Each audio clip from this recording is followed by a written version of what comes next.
to je vynikající. Ty vole, tak. Dobrý zvuk, jo. Ty krávo, co to je, ty vole? Co to je? Mám to rozbalit hned? To je jasný, ty vole. Nebo ne? Ale jo. Dělej, jasně. Tak počkej. A je to baloný s láskou. Ty kurva, že to roztrháš. To srdíčko je kreslení s láskou. A ta pusta. Na pusa. No, tady to už co jsem zvědavý, co to bude vypašet.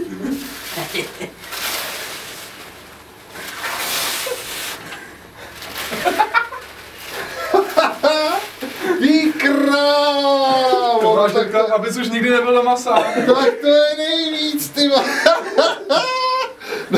Ty vole, ten čáv tady, to je model, ty vole.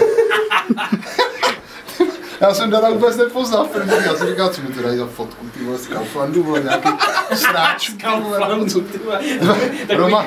Roman je ale taky přísnej, ten heroj tady. Marek, samozřejmě. No tak děkuju, ty vole, tu si dám někam na to. Ukaž to. To je vynikající, ty vole.